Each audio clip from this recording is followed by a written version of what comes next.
ukuntu bitewe n'ubuzima iyo nabaraga akazi inzara yandyaga nkakura imyumbati y'abandi cyase nkaca ibitoke by'abandi abo bose bambabariye kandi n'Imana imbabarire wenda nubwo ntinarabasabye imbabazi none ninabyihannye mu rusengero ndihana ngo naribaga ariko sinenegeze mbyatura bambabare n'Imana imbabarire urugo rwahirimye rutamaze igihe nabwo urumva ko hahise haba ibibazo byinshi baravuga bati umugabo urugo rwa mbere rwarahirimye baravuga bati uyu ni umunyangeso koko kandi ko ku ruhande rumwe twagiye gusenga none twageraga afata telefone ya smartphone twese agahamagara abantu bo hanze mu bihugu byo hanze akagenda avugana nabo amavideo koro turebana twese agenda tubereka dusengana nabo kuri telefone noneho wenda uw'umwuka w'Imana afashe ugasanga wenda aranahanuye kandi wenda ibyo uhanuye bikaba ari n'ukuri tukaba tuzi ko wenda ubwo ari nka kumuvuganye n'umuntu wenda Imana yaguha message ukayimuha tugasenga bisanzwe noneho rero we ubwo ahubwo akaba yavuwe akaba afite uburyo ababwiye ati uyu munsi turajya mu majyepfo ati kandi wenda na ahantu kure wenda buri mukozi w'Imana ni 20,000 tike kugenda no kugaruka afatara umuntu hanze wemeye kwagura nk'agafuka k'umuceri wenda tukagagabana nkunga hanze arabwira ngo twe turi imfubyi arera afasha ngo araturihira amashuri ngo agira ate ikintu kibi nakoze kwihangana byarananiye abandi bagabo bagenda ngo bihangana ngiye kwihangana byarananiye ndangije iruhande rumwe naraneshejwe kora ikintu kibi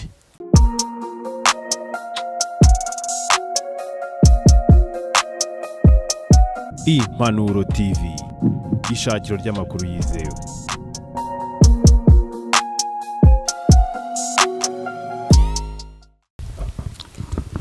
none nicaye neza nta kibazo reka mbasuze mwese rero ikaze mu biganiro byacu reka dutangire twese dufatane ibiganza ho muri dushimira Imana yo yemeye kuduha Yesu Kristo ho igitambo cyo kugira ngo tubabarirwe ibyaha byacu kandi kugira ngo tubashe kunesha Satani n'ibigeragezo kandi kubw'ubuntu bwe turiho kubw'imbabazi ze nayo mpamvu akenshi buri wese uremerewe kandi unaniwe cyane abwirizwa kuza imbere y'Imana imbere ya Kristo agatakamba akababarirwa kajya imbere y'itorero kugira ngo anabohoke ibintu bigende neza manshobora kubabara ariko kumva ntabwo urabohoka kuko abantu bataramenya habari z'ibintu bitandukanye ndetse kutarumva umutima wawe ukwemerera kwisanzura bijyanye n'ibyo abantu bakuziho n'ibyo bakubonyeho ibyo biri mu kuri n'ibitari ukuri kuko mu byo dushinzwa hari igihe hari ibiba biri mu kuri harimo n'ibitari ukuri harimo n'ibyongererwa bikaba aribyo ariko bikaba byashyizwemo umunyu kugira ngo bikomere cyane kuko bundi kamere y'umuntu tuzwiho gukabya inkuru kugira ngo urusheho kumvikana nyuma y'igihe kitari gitoya ngira ngo imyaka igiye kuzura 3 mpuye n'uyu mugabo Jean Pierre ni umugabo twagiye tumenyana mu bihe bitandukanye ariko nkajya mumenyeho nk'umuvugabutumwa mu buryo butandukanye cyane ko byagendaga binagaruka kuyo twagendaga tuganiraho cyane rero yambwira ibintu byinshi yanyuze mu bihe byinshi twagarutse ku buhamya bwe twagarutse ku bihe bitandukanye yewe bimwe biramufata ibindi biburirwa inyito ibindi mu buryo butandukanye nk'umuntu w'Imana joro ryenda gucya banza atasinziriye yanyandikiye ubutumwa bugufiya busome ntacyo bitwaye umeze neza meze neza ntabwo meze neza wabumbeshye Jean Pierre yanyandikiye message mu ijoro kunda kwandika message. Muraho neza Kwizera Pasi, ndagusuhuje mwambabarira ukama ikiganiro, ndashaka kuma ikiganiro nkasaba abanyarwanda imbabazi n'isi muri rusange. Hanyuma yo kuza gusaba imbabazi sinzagaruka kuri YouTube. Imana nifasha ukabyemera nzayishima, kuko ndashaka gukizwa neza ndashaka gukizwa neza na Yesu. Nsigaye nguhamagara ukanga kunyitaba, kandi ndagukunda n'Imana irabizi Yesu akurinda. Uzima mbona nkaho kwitaba nuko nari ntarabona ikintu kibanziriza icyumpamagara, uko twaramenyanye tumenyana mu bitandukanye, turafashanya turafatana, ariko nishimiye kumva ko uje gusaba imbabazi muri iyi nkubiri turimo. Nyabona nawe ahantu uri bino bintu bikwereke icyo ugomba gukora. Aba ni abantu twagiye tumenya nk'abavugira Imana, bazi no kuyivugira pe, b'abanyabutayu bazamutse. Uyu mugabo yaraye za Samatare, yaraye za Kanyarira, mu bitare bya Mashyiga, yaraye muri Murya. Ubuvumo mu Rwanda utararamo n'ubuhe ni bukeya. Yiyirije amajoro, ariko kubera impamvu z'iyi si nyine zijya zitugayisha rimwe na rimwe, ati nsanze nanjye hari aho nagomwe, reka nsaba imbabazi. Imana iguha umugisha cyane. Jean Pierre, ikaze ku Manuro TV. Basusa abantu badukurikiye, twibwira abagiye kubona bwa mbere, na byiza ko twongera no dutangira tunibwirana kugira ngo abantu duhane ikaze mu buryo bwiza. Yesu aguha umugisha cyane. Amakuru yo nkuko bivuze urumva ko atari meza, n'uwenda bwa mbere nkubwiye ko ari meza, ariko uruhande rumwe ni meza kuko Imana indenze, yego, ntapfuye nkaba nkiriho. Urundi ruhande ntago ari meza, yego. Ariko mbere ya byose ndabanza kugusuhuza. Imana iguha umugisha ko yemeye kunyakira. Narabyanze pe. Ndasuhuza abakurikiranye. Umwaka nti warushize urenga? Wari urenze myaka n'igice rwose, nabwiye wapi. Ndasuhuza abakurikiranye Manuro TV, abari mu gihugu cy'u Rwanda n'abari mu bihugu byo hanze, ari abanzi n'abatanzi bose ndabasuhuje. Abambonye aribwo bwa mbere nabo ndabashuhuje. Imana ibaho umugisha. Murakoze. Reka dusenge kugira ngo utangire kino kiganiro. Mana, turagushimye turaguhimbaje, tuguhimbarije neza n'urukundo rwawe. Turagushimye kubw'imbabazi watugiriye, kubw'ubuntu n'ineza yawe ihorana natwe ibihe byose. Tubanje kwiyeza no kwitunganya aho tutavuze neza, mu byo twamenye twakozeho amakosa, n'ibyo tutigeze tumenya ko twabikozeho amakosa byose bitubabarire. Tubabarire twebwe kandi n'abandi bose bakurikiye kino kiganiro, nabo bose baciye bugufi mu mitima yabo, ubeze ubatunganye kandi ubabarire. Jean Pierre wumve guca bugufi mu mutima we no kwemera ibyaha bye byose, ibyo azi yakoze n'ibyo atazi byose umubabarire. Nanjye umbabarire, n'undi wese udukurikiye muri aka kanya umubabarire, ndetse n'imiryango yacu yose uyeze uyitunganye. Ikiganiro tugiye gukora kiyoborwe nawe, kibe mu ruhande rwawe, kandi kibe ari kigarura intama zawe zose zazimiye, nicyongera gutuma imitima yari yinangiye ica bugufi, kugira ngo ineza yawe ikomeze iganze, ikibaro cyawe gikomeze cyamamare, kandi insinzi yawe yogere mu mahanga yose. Ngwino Roho Mutagatifu, wigarurire roho zacu, imitima yacu uyiyobore, maze ivugirwa ahangaha byose biyoborwe nawe, kandi tuyifashwemo nawe. Uturinde kwivugira, uturinde kwirwanirira, uturinde kwigaragaza nk'aho turi beza, ahubwo uduhe Nyagasani gusobanura, ndetse bigatuma n'abadukurikiye basobanukirwa imirimo yawe ihambaye. Utugire neza kandi ubane natwe n'abadukurikiye bose. Amen.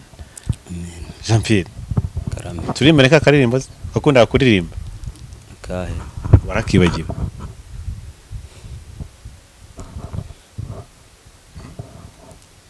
Nyibutse Ntabwo kwibuka, ariko ndabona nta courage. Ndashaka kubona Jean Pierre ufite courage. Ko ntabwo nareka ririmba. Cyetse ndaturimbye akavanga imbabazi z'umukiza zamuzanye kunshungura. Reka tukaririmbe gato ubundi dutangire ikiganiro tumeze neza. Ndashaka kubona ufite courage rwose, kandi ntujye numve ufite ipfunwe, ntiwumve uboshye ku mutima, ahubwo wumve ko arakanya kugira ngo tube turi imbere y'Imana data.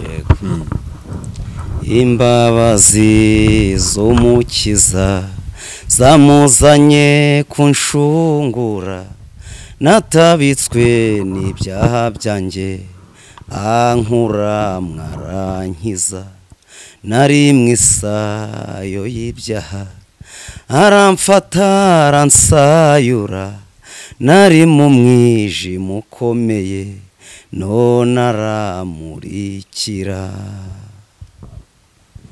Ngarukiye aho ngaho. Naho ngaho Jean Pierre, yenda ku bantu batakuzi bagiye kubona bwa mbere, yenda umuntu utazi Jean Pierre wamwibwira gute aka kanya kugira ngo asobanukirwe Jean Pierre ni muntu ki, ese Jean Pierre iby'amakuru ye habari ze niziye muri rusange kugira ngo ibintu bigende neza baganaganira n'umuntu ariko bazi nyirizina wari weda, biba ari byiza cyane, birafasha kandi birahindura. Kugira ngo ufate akanya kano kanya wivuge kugira ngo n'umuntu uza kumva nihana aze kumenya isoko y'icyo wihanira, ko biba byiza ko tugiye gusasa inzobe kandi bantu mudukurikiye ni ukuri mudutega amatwi kandi mudutize igihe cyanyu kugira ngo bino bintu bigende neza. Jean Pierre mvuka mu ntara y'Amajyaruguru, ahahoze ari komine Nyamugari, ubu hakaba harabaye akarere ka Burera, uca unyura kuri base na ahantu hirya gatoya ntago ari kure cyane, nkaba ndi mu mujyi wa Kigali kubera Imana. Jean Pierre rero ndi umugabo ntabwo ndi umusore, ndanabyaye. Uri umugabo w'abagore bangahe? Ngiye gutuma nseka kandi umwuka ndimo ntabwo ari uwo guseka. Ubwo rero ndi umugabo, wenda bimwe byo ndagenda mbisobanura. Abantu banziho abagore benshi, reka ariko mvuga banze abagore benshi. Ubwo rero ndi umuntu waranzwe n'ubuhamya, ndangwa n'ibintu by'ibibazo bigiye bitandukanye. Ubwo rero ikindi abantu bakaba banzi nk'umurokore, ariko uyu munsi wa none nkaba numva ntari we, uruhande rumwe nkaba numva naraguye. Rero Jean Pierre n'uwo rero Jean Pierre tunakubazaga ati ndi umugabo, uri umugabo wundi w'abagore bangaye? Ko Jean Pierre twakubonanye n'abagore bataba mwasezeranye, aba wemera bahuye, baba nabo werekanye kuri YouTube mu bihe bitandukanye ko ibintu bimeze neza. Ibyo byose ndabyemera. Oya tujye kubwizanya ukuri tunamenye n'ibyo byo. Jean Pierre twagiye tukubonana n'abantu batandukanye, badupresenta, abantu bereka, abantu bajya bakumenya mu bihe bitandukanye kuri YouTube. Jean Pierre ubundi nyirizina Jean Pierre wanyawe niwe ndushaka kumva bimeze bite? Nemaze kubisobanura ko abantu banzi mu buhamya bugiye butandukanye. Ikindi burimo bw'umuryango, burimo ubw'abagore.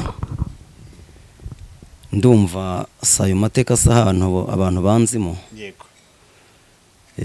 Uyu munsi wa none rero nkaba ndi hano kuri kamera y'Impanuro TV, kubera ko byagenda kose hari ibyaha dukora tukabikorera ahantu hatazwi, hari n'ibyo tuba twaragiye wenda dukora n'ahantu hagaragara.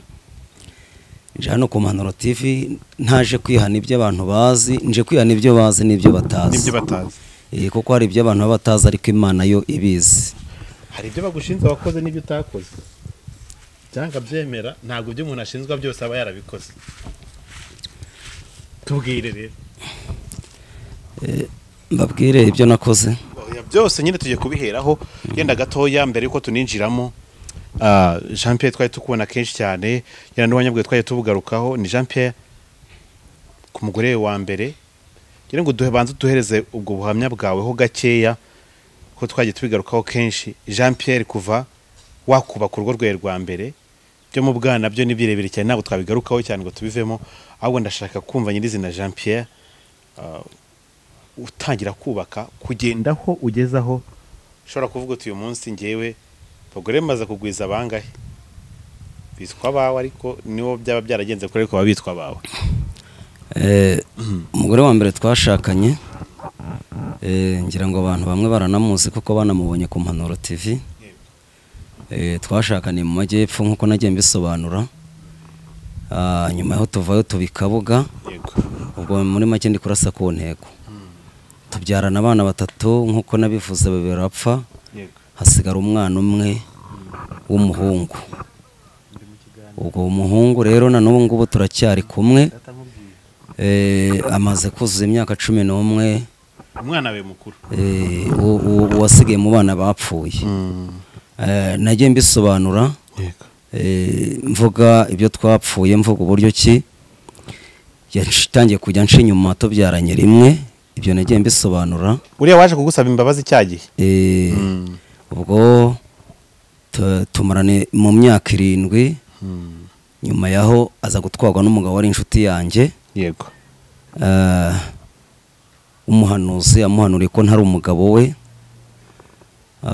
amubwira ko Imana izamuha umugabo we nanjye umugore wanjye yego wenda kuva ariko wenda nje gusaba imbabazi wenda tubyihorere wenda icyo kintu nari mvuze ngo wenda mbe nagwa nomero zo umugabo muhamagare wenda abigusobanure kuko yabisobanura kundusha ariko byo wenda ibyo reka tubyihorere si ngombwa ibyo reka tubyihorere nyuma yaho imbabazi nta rubanza yego nyuma yaho rero nyuma y'ibihe birebire by'ubuhamya nagiye ntangamuvugaho nyuma yo yaje kunsaba imbabazi ku Mpanuro TV no kuri Action TV ngira ngo muri bimwe navugaga waramwibarije yemera ko ari byo yego yemera ko ari byo ariko nubwo ari byo burya yari ukwihana bari ukwihana kwihana rero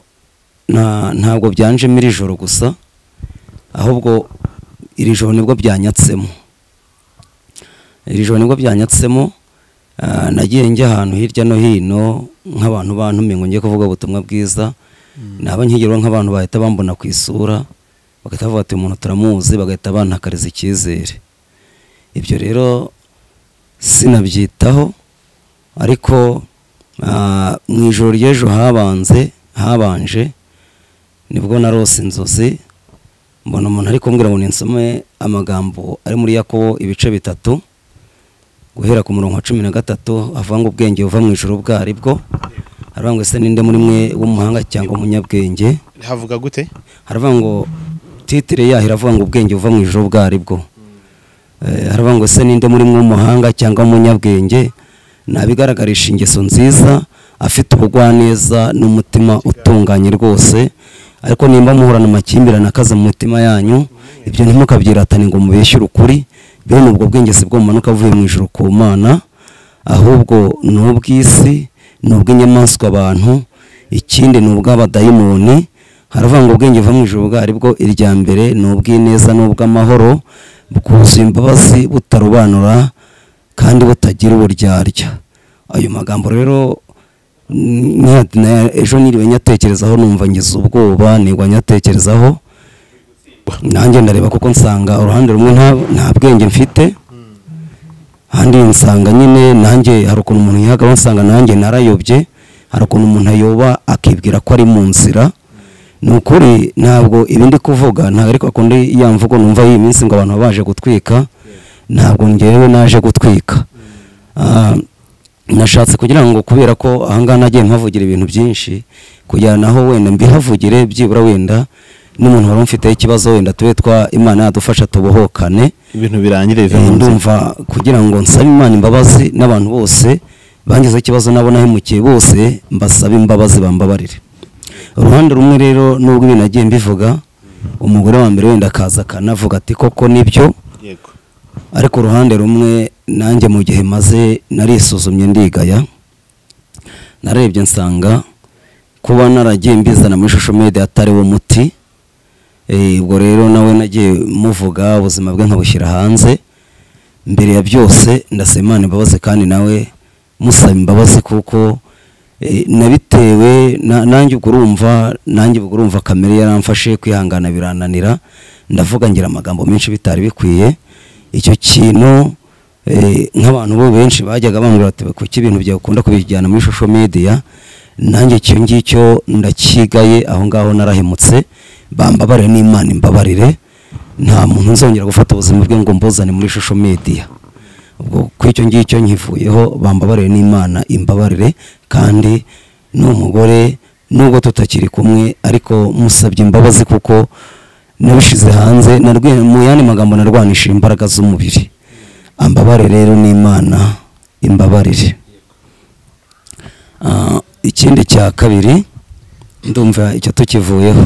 Icyo kivuyeho ngire ngo yenda byo biranumvikana, yenda kubera iki, ariko yenda ni cyagiye cy'ubujiji, yenda wumvaga ko ari byagufasha cyangwa se wabonaga n'abandi bantu benshi cyane babikora ukavuga ati reka nanjye mbikoze, yenda ari umusaruro windi byazana mu buryo bumwe cyangwa ubundi. Nabonaga abantu bavuga mu nsengero bakavuga ku social media, abantu nkabona baravuga, yego, ubwo rero nanjye ngendera mu icyo kigare.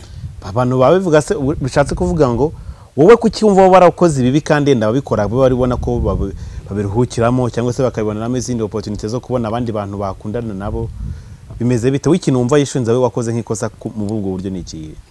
Ikintu numva nishinja kuko mugende narabimazemo naracecetse, ntabwo najyaga mbivuga, nyuma yaho ndabivuga mbishyira ku karubanda. Muri make rero uruhande rumwe urumva ubuzima bw'umugore, uruhande rumwe nabushyize hanze. Ubundi nimba byari byarambabaje, wenda nagombaga kuvuga ku giti cyanjye, ariko mbese urumva nararengereye mushyira hanze cyane. Winjijemo ubuzima bw'undi muntu kandi icyaha genda wari ufite uburyo kirunaka, yenda okay birumvikana. Wowe icyo uvuga ati nuko ucyo usameza nuko wa expose ubuzima bw'undi muntu kuri social media, kandi nk'umukristo bitari bikwiye ku ruhande rwawe kumva kutsindwa. Kuko urabizi ko ababikora baba bakora amakosa, cyangwa wowe byumva gute? Urabizi ko aza ukamubaza, urabizi ko yarabikwemerera, aravuga ati n'umwana ndamusemba baze ko namuhemukiye. Ariko nge uruhande rumwe numva ko narabizanye muri social media narakoze amakosa, nagombaga kubirekera hiryo ngiyo nkasenga Imana, ubundi nkategereza Imana ikazangirira neza. Okay, ku rundi ruhande wenda ikindi nsabye imbabazi, wenda numvisha ari cyo ushaka nko komozaho, nuko wenda uhise ukihorera. Hari ukuntu abantu bajya kuri social media ukabona bamwe bahakuye ubufasha, wenda ubwo hari abantu babona gutyo nabo bakagendera muri icyo kigare, kandi buri muntu wese wenda agira umugisha we. Ubwo n'abantu wenda bagiye bantuka ngo ndi muri social media ngo ngira ngo wenda nsabirize, bambabarire, singiye kwihagarara ngo naniyemere n'uwo mwuka narabawe ntibenda mvuze, wenda nabona nungire. Bose nigeze numva ikintu kizatereka mvuga ibi ngibi wenda abantu barangirira impuhwe. Ariko ibyo byo navuze ko hari ukuri, kuko nawe urabizi ko yabyiyemereye, ariko kuba narabyitwaje ngira ngo ndebe ko wenda nabona n'ubundi bufasha, babona ubutabazi. Icyo ni icyaha nakoze imbere y'Imana, n'abandi bose mbasabye imbabazi, bambabarire kandi Imana imbabarire. Binajyanye n'ibyo yenda abantu muri rusange badukurikiye bari kumva. Jean Pierre, ubundi wari umuvugabutumwa bwiza, Jean Pierre wari ukijijwe, Jean Pierre wari uri mu buzima bubi cyane ndetse na cyane, kugeza nubwo utagiraga n'ahantu huba, ndetse uwemera kurana n'umwana ku mabaraza, umugore yagutanye nawe, ariko ukemera ukazizima muri ubwo buzima, ariko ukanga ugatsina ukavuga ati reka Imana nyiveho. Byaturutse kuki, byagenze gute? Rero wenda ubwo buzima bwa mbere bwabayeho wenda ntakijijwe, ariko bwatumye njya gukizwa. Yego. Ubwa kabiri rero wenda mvuga akantu gatoya, ariko ntabwo nkavuze ko bwo kugira ngo nigire umwere, kujya cyanzanye no gusaba imbabazi. Bwa kabiri maze kujya mu Mana, ari n'ubwo buzima uvuze bwo kuba hanze no mu mabaraza no mu buvumo bwose, kandi ngenda nzengurukana n'umwana, ndi umuntu w'umugabo. Uruhande rumwe hari amakosa nisanzemo, ariko nyisangamo uruhande rumwe nayashizwemo n'abandi bantu. Nk'amakosa nashizwemo n'abandi bantu, ubundi njya gushaka umugore wa kabiri ntabwo byari biri muri gahunda, ntabwo byari biri muri gahunda. narabwirizaga abantu bagafashwa, abantu bakavuga bati aya mavuta urimo, bati shaka umugore, bati tuzagutera inkunga. Nanjye rero ngendera mw'uwo munyenga, kuko banyemera kuntera inkunga, kandi koko wenda bantera inkunga koko ubukwe buraba. Ariko uruhande rumwe naravugaga nkavuga nti se uyu mwana kuko buriya iyo ubana n'umuntu ubuze uko ateye, narebaga nkavuga nti se uyu mwana ubu koko umuntu nazazana wazankundira umwana n'uwuhe, ko wenda yaba agiye kuruha bwa kabiri akazabura nyina akabura na se. None rero abantu babinshizemo, nanjye hari akuntu nari ntangiye kubona bitangiye kumera, nanjye ndavuga nti koko ubuzima butangiye kuza, ubwo nanjye mbyishiyemo mu ubwo buryo.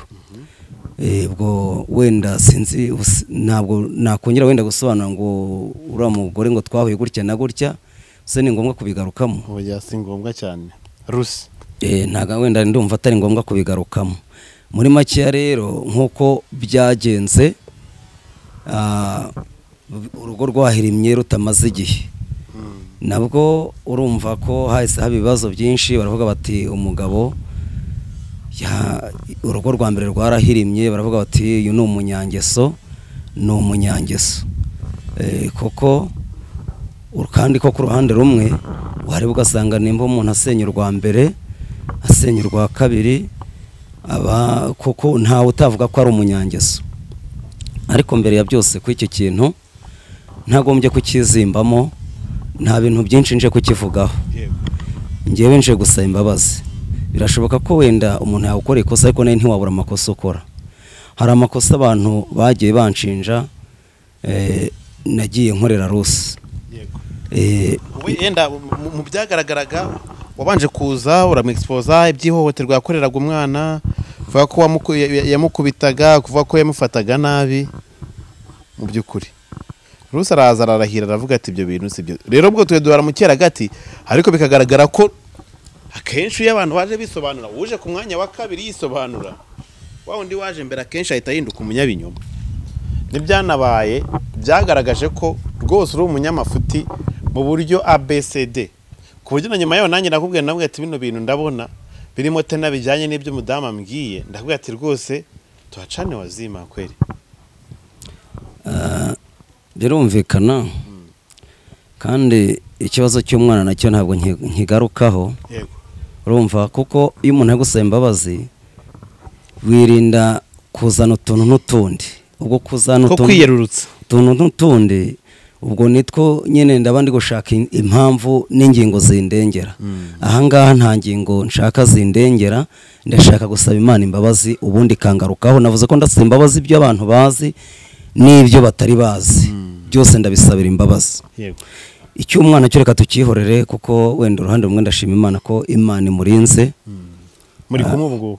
Turi kumwe, nagiye nshima Imana ko n'ubuhungiro yaragiyemo yabuvuyemo, turi kumwe, ndi kumwerera, turi kumwe, kandi ndabona Imana iri kugenda ibigenza neza, iramurinze nta kibazo.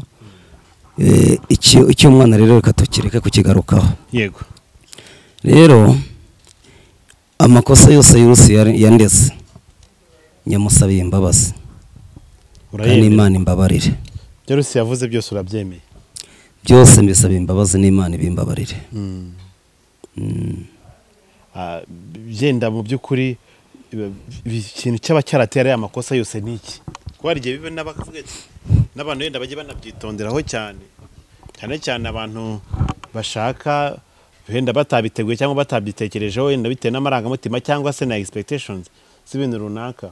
Ko igihe umuntu ashaka umuntu ati ngiye kwemera mbane n'uriya muntu yenda simukunda, ariko my profit, my benefit is this, inyungu zindi ari kureba imbere nizo yitayeho cyane kuruta uwo muntu, bikazagaruka inyuma wisanga wasenze. Ngiye baka kanya ndagiye mbwira abadukurikiye, ntabwo nicaye kuri kamera y'Impanuro TV nk'umuvuga butumwa, nta nubwo mpicaye nk'umuhanuzi, nta nubwo mpicaye nk'umuhanzi, kuko nabyo nsigaye mbikora. Ntabwo mpicaye nk'umuhanzi. Ibyo ngibyo nibiba ngombwa nzahicara, ariko nzi ko abantu bambohotseho bakambabarira, bakampa uburenganzira. Aka kanya ntabwo nicaye aha nk'umukozi w'Imana, mbisubiremo, ntabwo nicaye nk'umuhanuzi, sinicaye aha nk'umuhanzi cyangwa se umuvugabutumwa, mpicaye nk'umupagane, mpicaye nk'umunyabyaha, mpicaye nk'umuntu waguye ujenje kwihana. Nukuri. Uriya hari ikintu kibaho kikagutera gutuma nawe hari amakosa menshi ukora. Ni iki cyakubaye bituma ukora amakosa menshi? Rwose ntabwo ndi bugisobanureho, ariko umuzi wa byose n'ubundi sinabura kugikwe, ntabwo nagikwepa, n'ubundi umuzi wa byose ni umwana, ariko n'ubundi nakubwiye ko ntari bwongere kugisobanura aho ngiye nshaka kwihana, ariko umuzi wa byose ni umwana. Rero icyo kibazo cyavutse hagati yanjye na Rose n'umwana cyatumye nanjye nkora amakosa menshi, ariko yo nakoze yose nyamusaba imbabazi, kandi ambabare n'Imana imbabarire. Nukuri. Ambabare n'Imana imbabarire. Ko wenda hari n'ikindi kintu wenda abantu Rose umusaba imbabazi mu buryo bwihariye, yenda mbere yo kuba wazana hano usaba imbabazi Imana, mbere yo kwenda waza imbere y'itorero ati torero mu mbabarire kuko nakoze ibibi byinshi bitari bikwiye no kubabarirwa. Warumbwiye wigize ufata akanya kihariye yenda uba wasaba imbabazi Rusi mu buryo bwo kugira ngo mbere yuko na bino byose binaba, ariko ubanze ukiranuke, unakiranuke imbere y'itorero, ariko wabanje gukiranuka kuba wakoreye ibyaha cyangwa se kuba wacumuyeho n'Imana Data. Rose namusabye imbabazi bitari rimwe bitari na kabiri. Uyu munsi Rose ati wamusabye imbabazi. Namusabye imbabazi. Najyanye n'umukozi w'Imana bitari rimwe bitari kabiri. Yego. Imbabazi nagenze musaba.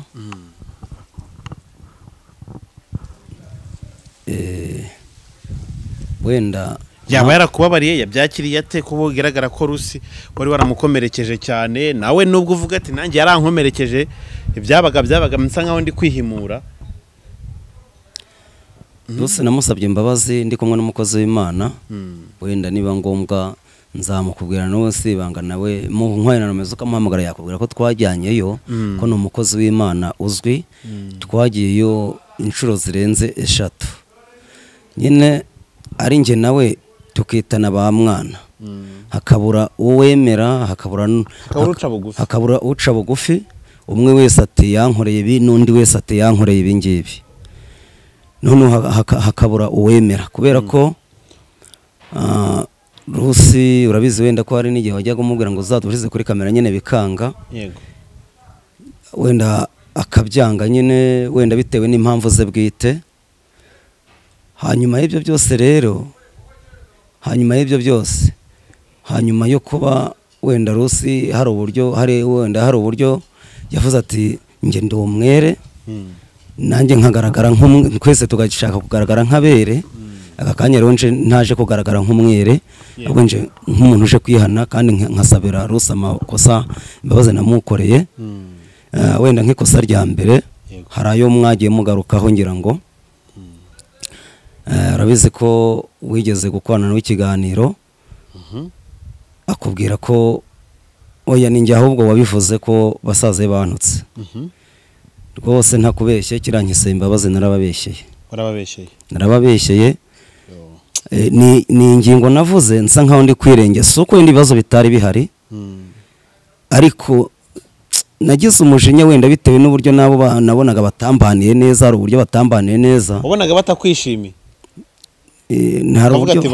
Hari uburyo batambaniye neza, kubera ko nanabasabye kuza mu kibazo ntibaza. Kandi nabo bafite ibindi bibazo byabo by'ingo zabo ntabwo bajya. Ubwo rero kubera ko hari igihe usanga bati nanjye ibyo mu rugo rwanjye ntibinyoroheye mugumane ibyanyu. Wenda urabizi abantu ngo iyo bakoze ubukwe umuntu yakoze buri kimwe cyose ngo kwa nyirabukwe nabo bazi we kureba icyo bita urugo. Ubwo rero ibyo byose nabikuruyeho nanjye ngira kamere, kiriya kintu narababeshyeye. Nkisabye nta muntu, nkisaba Imana imbabazi nta muntu mpase, kiriya kintu nikosa nakoze, rero ndi umunyabyaha. Bambabarire, uyu munsi ntabwo ndi umukristo, ndi umunyabyaha yego bambabare n'Imana imbabare. Ikindi cya kabiri nakoze, ujye uvuga ati ikintu cyo gihe urakinkomanga buri munsi kuko ikindi cya kabiri nakoze muri make ubwo nabo mbasabye imbabazi kuko Rusi mu kintu namusabye naramubwiye nti njye nawe turaziranye, nibyo navuga byose n'ibyo wavuga byose njye nawe turaziranye, namubwiye reka dukemure ibyanjye nawe twembi turi babiri, ngiye by'umuryango wawe birandeba njye nzagenda mbisabira imbabazi byose, njye nawe biratunanira nyine gufata umwanzuro biramunanira. Ikindi cya kabiri hariya hantu ntandukana na Rusi naravuze ngo ari iwabo, ngewe ubwanjye ntabwo yari iwabo, yari hariya, nabwo narabeshye. Rero ambabare n'Imana imbabarire. cya gihe wavuga ngo umugore yaragutaye byagenze gute kugira ngo munoze uwo mugambi wo kugira ngo mubeshye isi? ntabwo twawunogeje,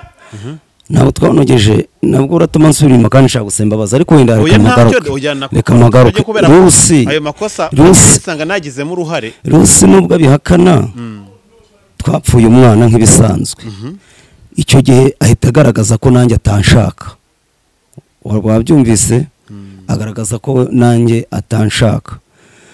Rero nyuma yaho urabizi ko Rusi yagaragaje avuga ngo naramusahuye, siko yavuze.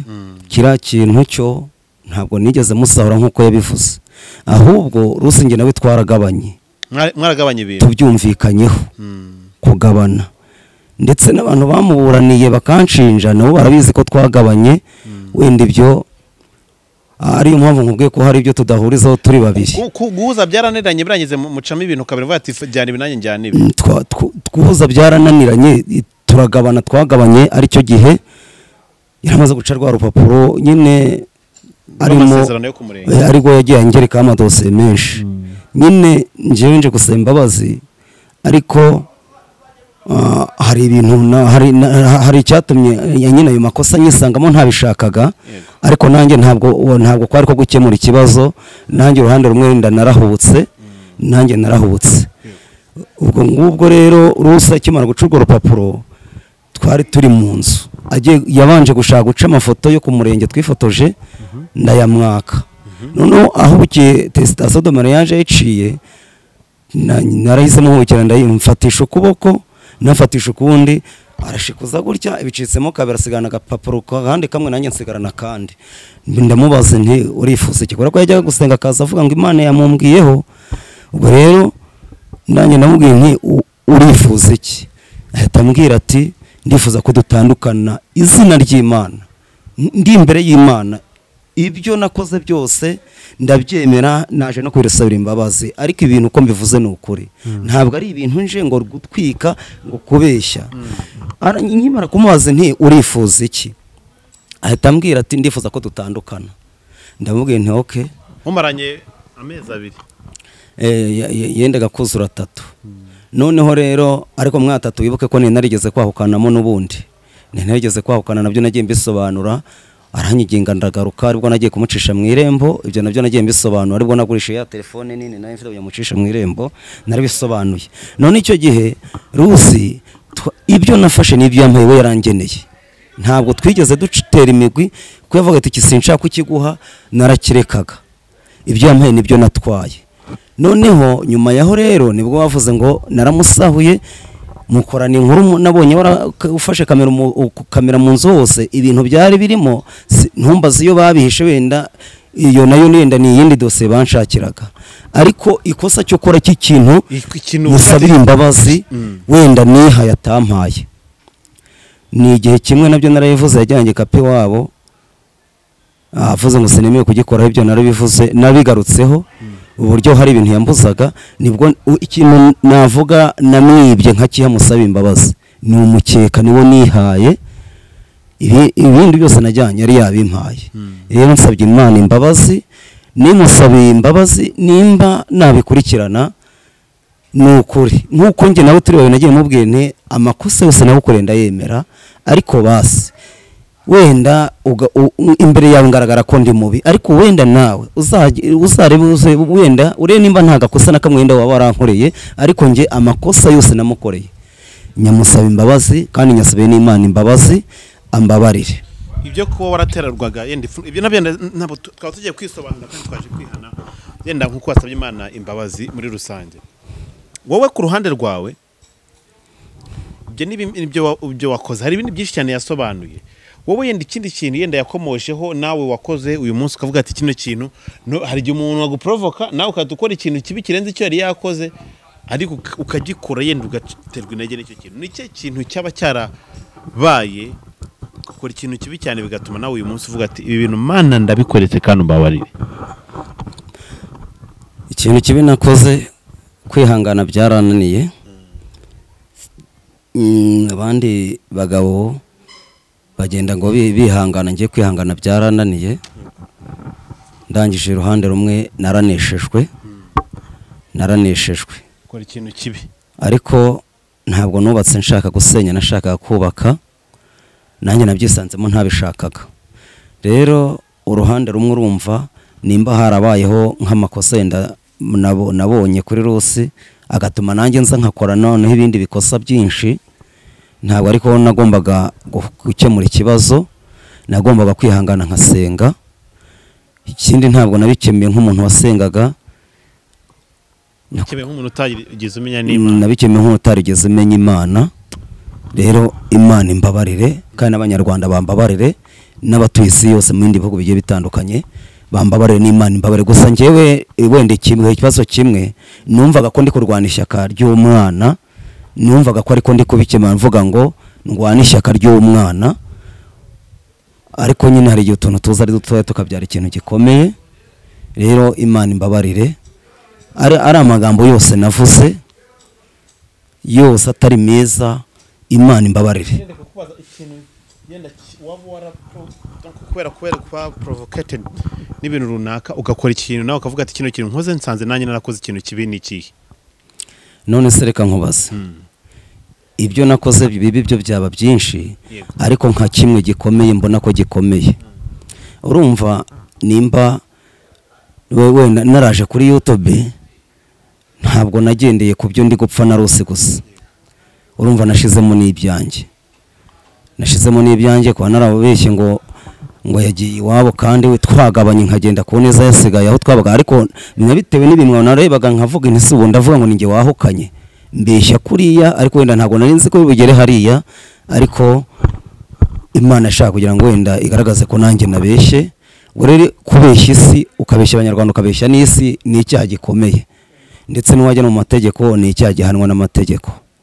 Rero Imana imbabarire.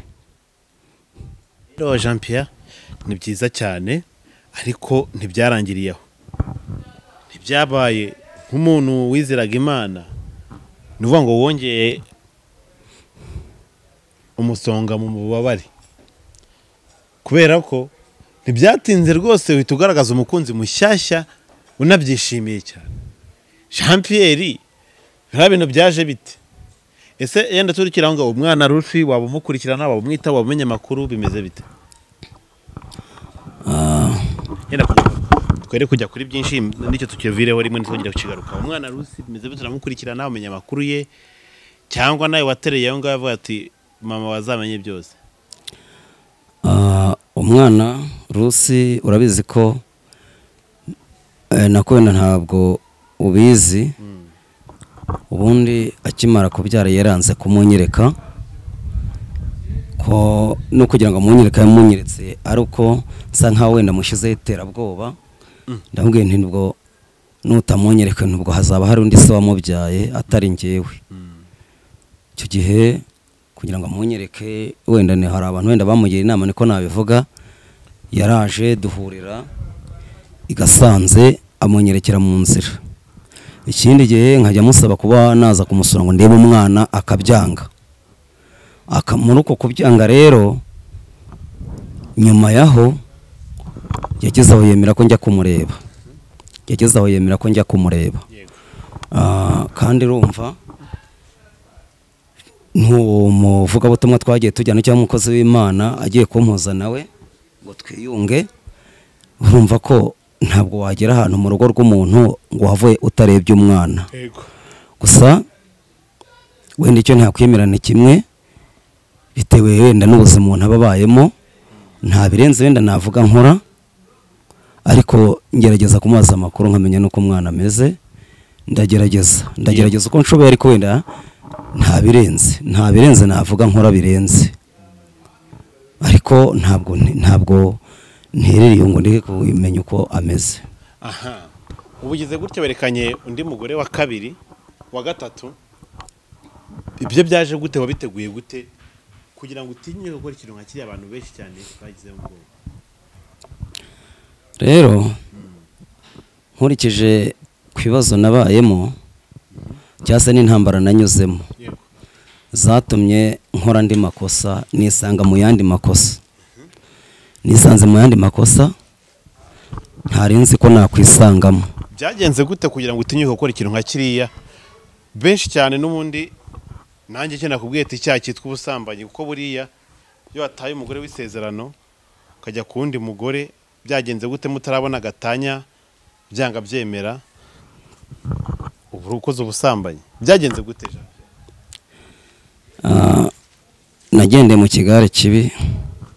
Iyo umuntu ari mu bibazo hari abamutoka, ariko hari igihe nanone agwa mu bandi bantu wenda bakasa nk'abari kukwereka wenda inzira wanyuramo, wenda bumva ko ubwo nabijyagamo numva ko ari nko guhimanwa nawe, ariko wenda uruhande rumwe ntazi ko nanjye ndi kwihima. Kuko niyo mpamvu navuze ngo ntabwo naje kuri kamera nk'umukristo. Waje nk'umunyabyaha uje kwihana? Naje nk'umunyabyaha uje kwihana. Biriya byose nyine ni ubupagani bwari bwamfashe, nari naguye ngo mu byaha nk'ibyo byose. Yego. Kuko nese ngendera mu kigare, wenda bambona ngende mu kigare, ngenda mu kigare cy'abanywa inzoga, nanjye ndazinywa.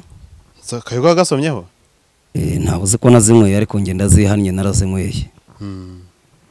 Ubwo rero ngende mu icyo kigare kuko nari ndi kugihuramo. Kubabarire n'ukuri. Icyo kigare nari ndi kugihuramo n'abashumba batandukanye. Ba pasteur hano si ngombwa kubavuga.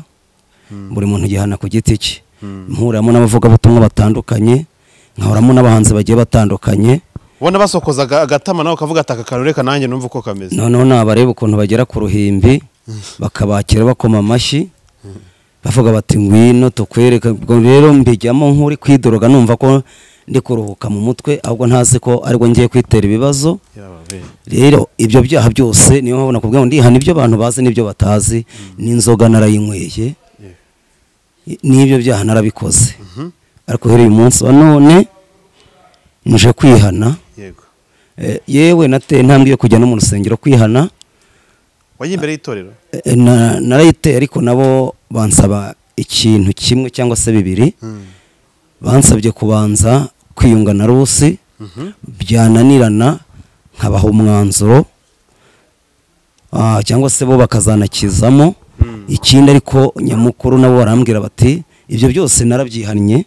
Baravuga bati ikindi, kubera ko ibintu byawe byose wabishize muri social media, uzanasaba imbabazi abantu bose bagukurikiye, nabo bakubohokeho, kugira ngo ejo utazajya no kuwenda nitumara kukubohora, utazajya wenda n'umusengero rimwe wakwigisha bavuga bati dore mu nsengero hasigaye hazamo kamera, ejo nk'umuntu yakubona wenda uri kwigisha mu rusengero avuga ati dore wa mupagane.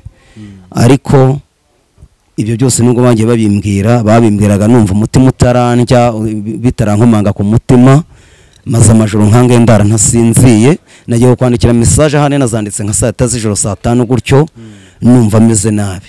Rero ibyo byose narabikoze, ari inzoga narazinyweye, ibyo byaha byose narabikoze, nge ndabyemera. Bambabarire n'Imana imbabarire. Mani gumugisha pe. Uriya mudamu se murabana? Ese ntimubana mwari muri gahunda guza? Ese byari ukuri kwari ugutwika? Ese bimeze bite ubundi ukuri kwabyo?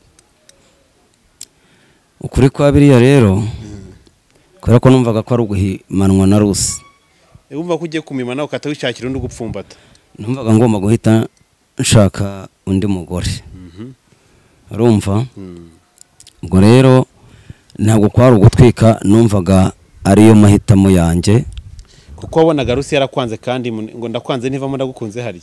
yo kubana nawe.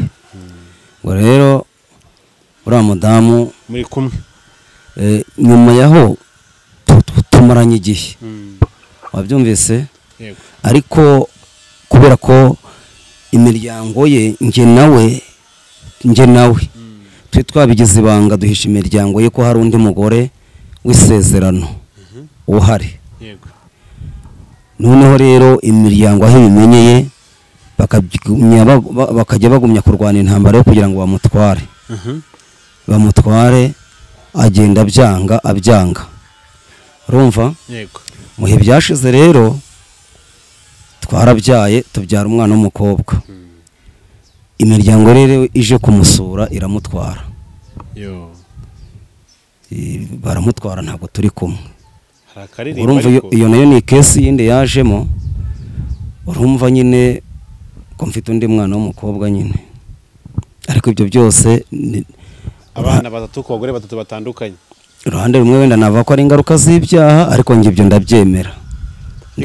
Shake n'abashumba nanyweye inzu bagusengere, barabinyemereye ko bazabikora. Nukuri shaka abashumba abanyamwuka bataramwasangiraga inzoga, bataramwagendaga muri icyo gikundi. Shaka umushumba rwose ufite ubuhamya bwiza, ufite ubuhamya nk'ubwo bufatika, agusengera kuri izo karande. Kuko warakaririmbo nakabaye nkuririmbiye kitwa ngo mahirwe yanjye wagiye he, kuko nsangira inyanya n'inyoni, ngo nasabye umukobwa w'igitego, baramutinye babimenye baramunyiba, mahirwe yanjye wagiye hehe. Ariko amahirwe yawe urayabonye kuko umenye ko Yesu ahari, ukavuga ati nubwo nari muzi hari ikirere tubwiye ko tuzi ibintu bigeze kumbaho. Niga, reka nkwe urugero, niga muri high school ntabwo najyaga mbona uwa kabiri. Nari umuhanga cyane. Once nari umuhanga mu isomo rimwe, abantu bose nari basobanuriraga, kugeza ubwo noneho bwaje kugeraho ndirara nkayavuga ati si ngombwa ko nza no kwatendinga class, nzabyigisha, rimwe nkabikora bikampira. Ariko nabyemeye umunsi umwe isomo ryangaritse, umuntu wabaga wa mbere kubera ko kwirara ibindi nk'ibyo ngibyo no kuyobagurika no kugendera gutyo abantu gutyo, ngenza kuba wa nyuma narabaga umuntu wa mbere. Ndagayika cyane. Ibyo rero kuba wari umuhanuzi ukomeye, ko warasengeraga abantu bagakira, ntabwo bivuze ko utagwa. Kandi nawe uhagaze kuba ibintu umeze neza, sibize ko Satani atakugerageza, ahubwo cunga uruhande rwawe, Satani atakwinjira kuko ni sekibi, atsindwe mu izina rya Yesu. Jean Pierre, ubwo rero ibyo byose bigenda uko. Ese ubu wowe iyo wisubije amaso inyuma ubona amerekezo yawe yarayaye? Amerekezo yanjye nayo ko nakwihana, Imana ikambabara nkemera ibyaha, nkemera n'intege nke zanjye. Namara kwemera intege nke zanjye, nkasaba Imana kugira ngo inyambike imbaraga. Ikosa nagwemo ntazongera. Buriya umuntu yize rimwe akiga kabiri ntafata, ahora yiga. Imana ikambabarira ikampa kwiga nkafata. Ubwo rero ibyo byose Imana ni ibinshoboza, ibindi byose Imana izagenda imfasha, kuko byose ntabwo nabyishoboza. Ni intambwe kugira ngo nze gutera intambwe, nze kwemera ko nanyweye inzoga, nze kwemera ko ngiye ibyaha nasambanye. Nubwo wenda mvuze ngo nagendeye mu kigare, hari igihe umuntu akutwara mu kigare bigahuza nuko nawe wamaze kurangira. Wenda ntabyitwaza cyane, wenda ngumve ngo nibo batumye mbigwamo, twahuye nanjye numva narangiye, kuko naravuze nti ibi bintu byose bigiye kumbaho, bigenda bimbaho guhereye mu buto ntarishima. Ngiye buri munsi ngiye kumpagane, ngiye kuzajya nywa inzoga, buri kimwe cyose nkikore, numva ko ibyo barokore ngiye kubireka. Ariko kubera ko Imana itarekura umuntu wayo, umutima ugumya kujya unkomanga ukambuza amahoro, nkabibamo nta mahoro mfite. Wenda nje kwihana uyu munsi, ntabwo ari bwo wenda mfashe umwanzuro wo kubireka, amaze iminsi narabiretse, ariko kuba nabireka wenda hari n'abantu nenda nagiye mpura nabo mu kabari wenda bashobora no kumbona ko batuye turamuzi n'umupagane uyu munsi wa none bamenye ko nabiretse.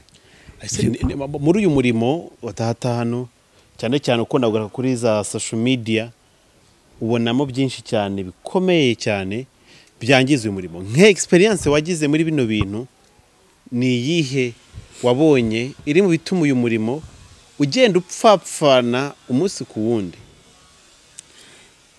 Ikibazo nabonye kirimo uyu murimo nabonye gisigaye kiri gupfira ku bashumba, kuko abashumba nabo bwaba benshi yego wenda sinshiteka ntago ari bose abenshi nabo bayoboye itorero ariko bakora ibyaha.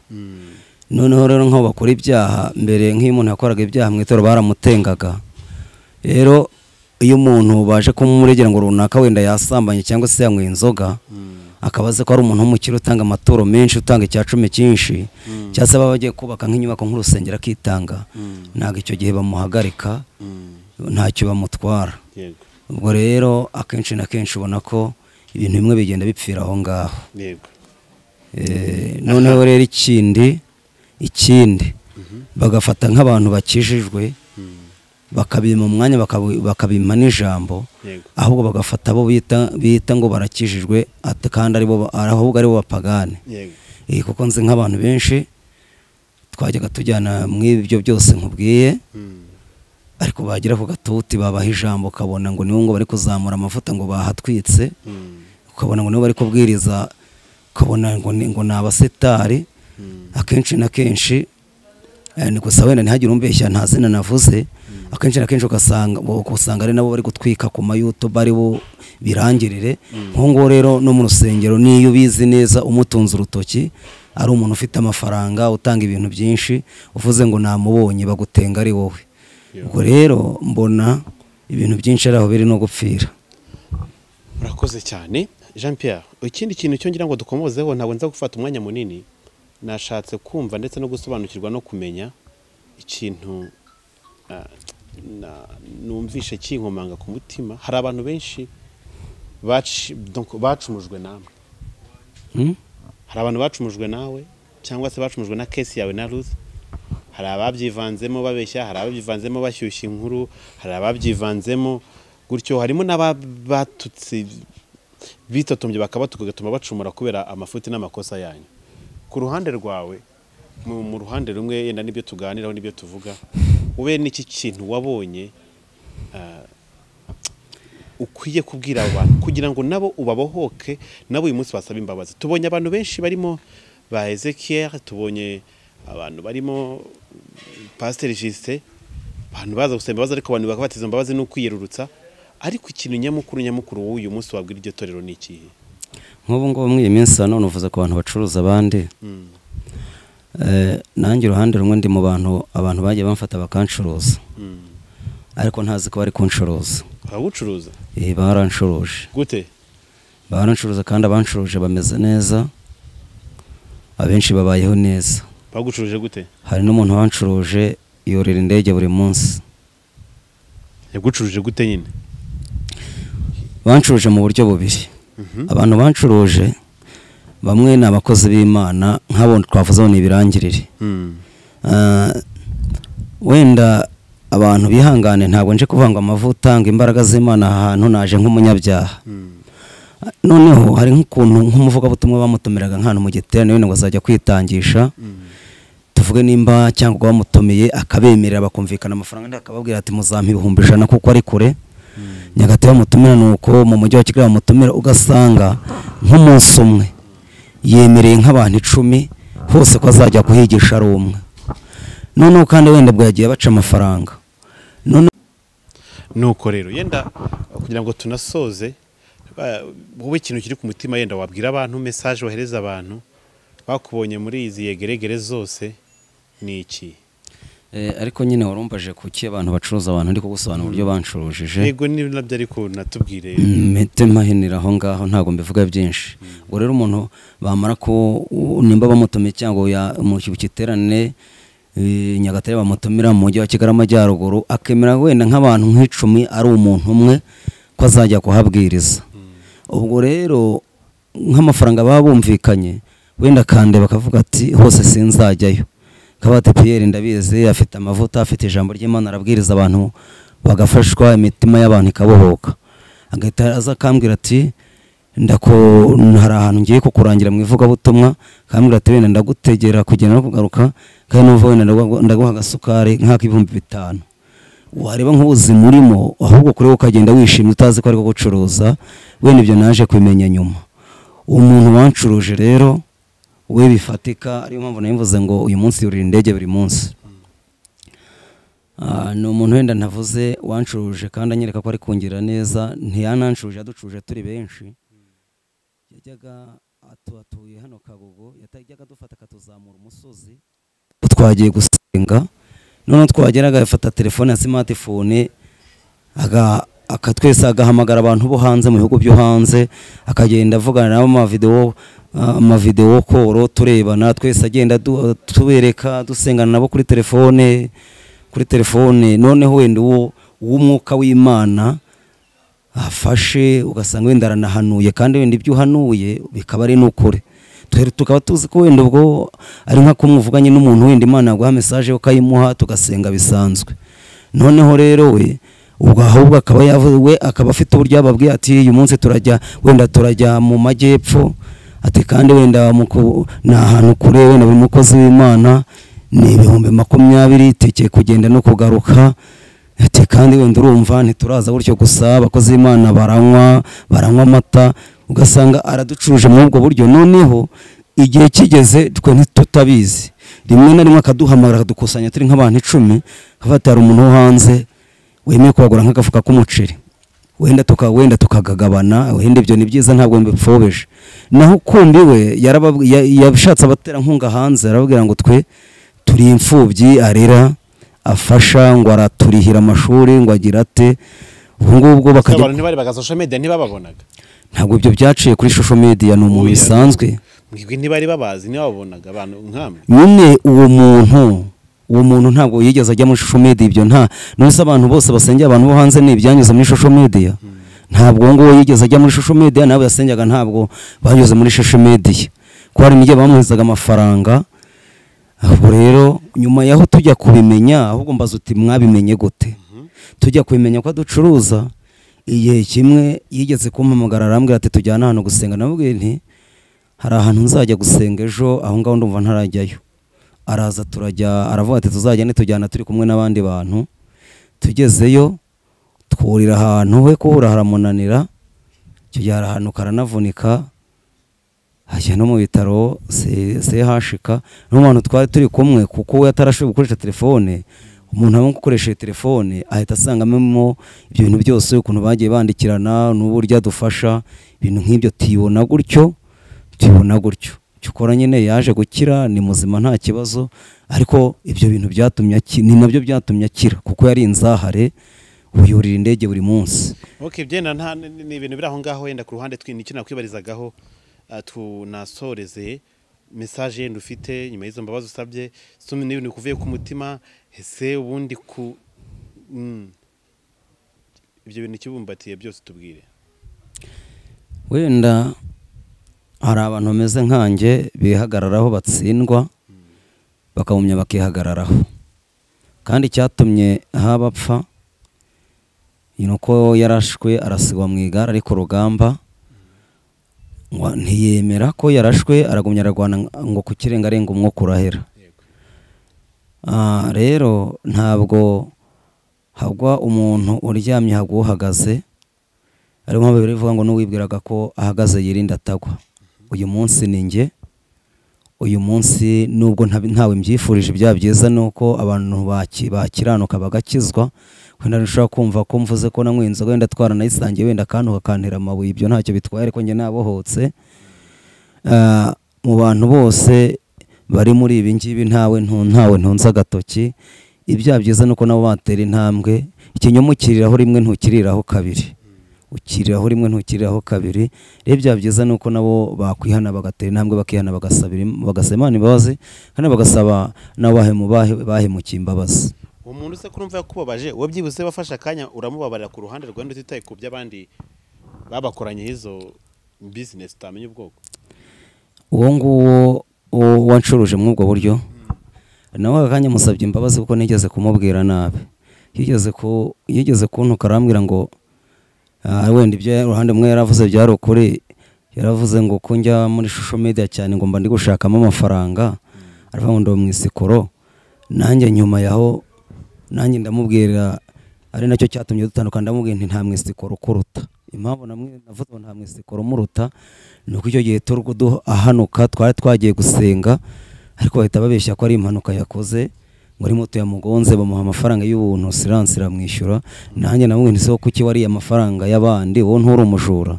Ubwo rero ibyo narabimubwiye, ariko aka kanya uko namubwiye kose n'amagambo mabi namubwiye na message namwohereje mbi, ambabarire kandi n'Imana imbabarire. Uhereye aka kanya mukiranutseho kuko sinanamenya haba wenda mvuga ngo natera intambwe nkajya kumusaba imbabazi ko muhamagaye ntiyanyitaba. Gusa icyo nzi cyo nuko yuri indege buri munsi, ntasi buri munsi wenda ngo uyu munsi yayuriye, ariko akenshi aba yagiye hanze.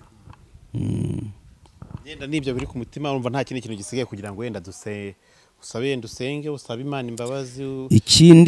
Ikindi hari abantu twasenganye bamenye amakuru yanjye barababara. Muri make hari nabo nababaje, hari nabo nagiye mbwiriza, hari nabo nagiye nsengera. Abo bose mbasabye imbabazi mpereye ku bashumba, nkamanuka ku barimu, abavuga butumwa, abadiyakoni, abantu bose n'umukristo yaba n'umunyagice. Abo bose mbasabye imbabazi, bambabarire. Buri muntu wese nahemukiye wese ambabarire kandi n'Imana imbabarire. Wenda ikindi mbonereho ko naranzwe wenda no kujya mvuga ibyiza gusa, ntaranakizwa wenda mbere gatoya hari abantu nahemukiye kandi wenda nabo bakurikira social media. Ibi byo ni ibintu wenda nakoze ntarakizwa nabo bakurikira social media.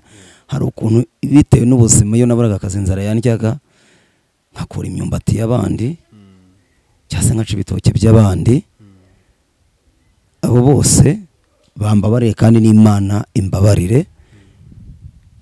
Wenda nubwo ntinarabasabye imbabazi, none ninabyihannye mu rusengero ndihana ngo naribaga, ariko sinenegeze mbyatura. Bambabarire n'Imana imbabarire.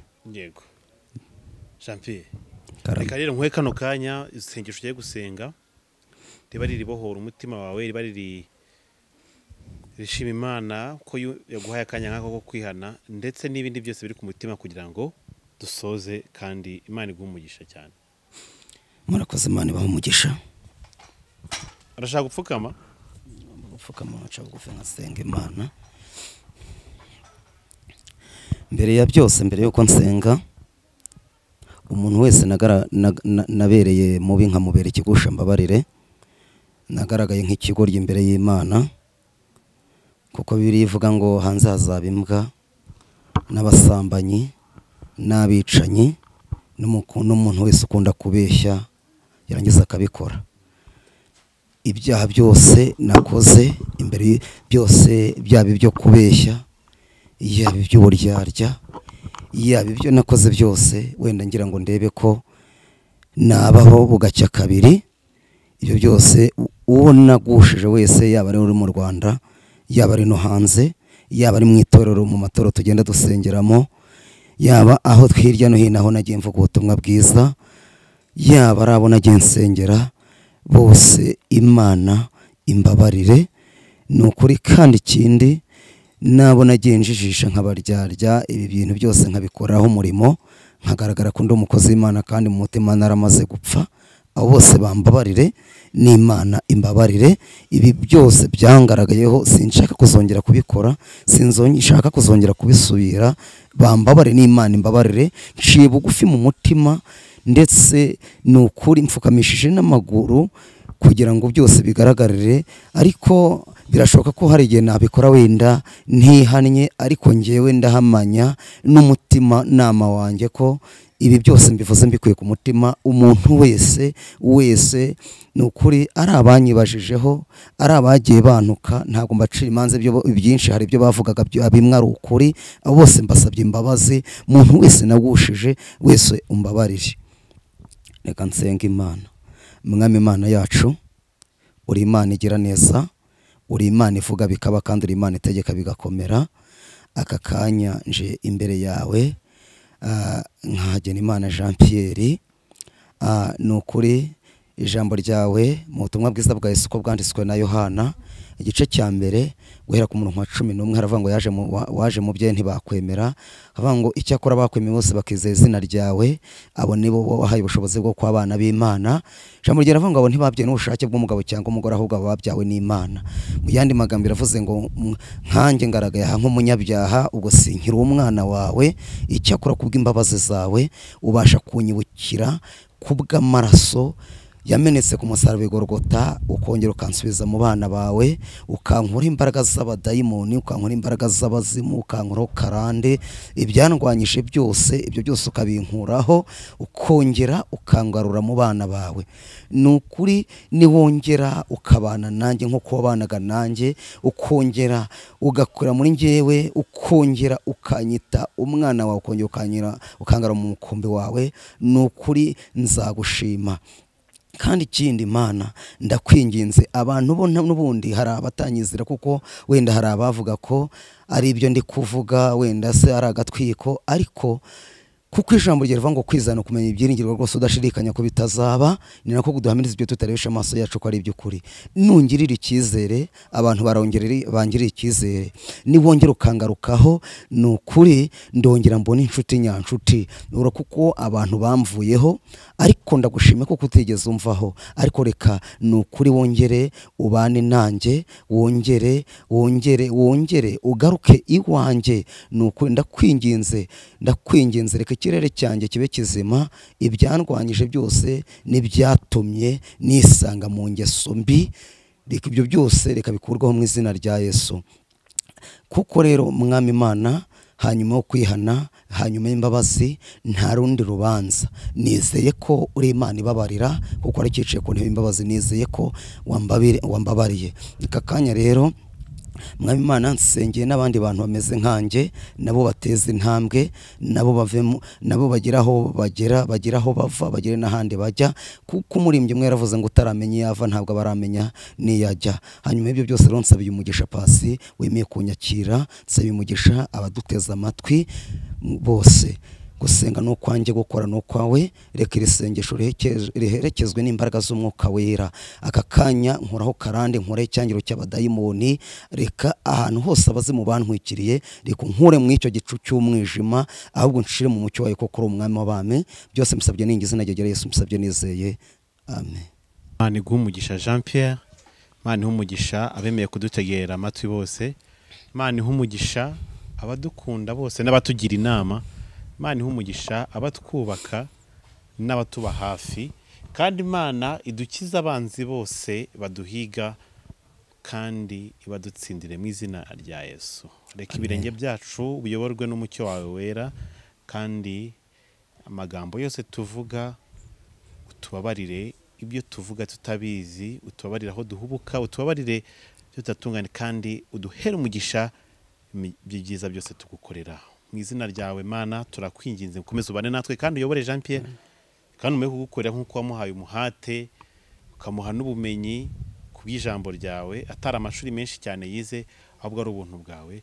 Reka bumubeho kandi bumuyobore na n'ubu n'iteka ryose, amen. Abadukunda n'abadukurikiye mwese mukomeze kugira ibihe byiza, musubscribing, subscribing channel y'uno mugabo. Afite YouTube channel, anatubwira channel ye, tubwira nimero yiwe, kugira ngo umuntu yifuza kuba muzigira inama n'igitekerezo cyo kumungana byose bize kugenda neza. Channel yanjye yitwa Umwuka Wera TV.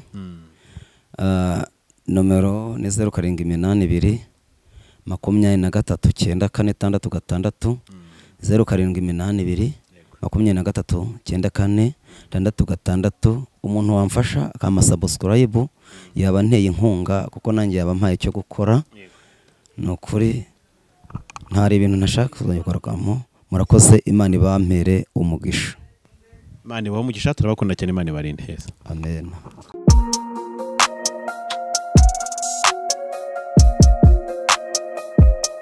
Impanuro TV, ishakiro ry'amakuru yizewe.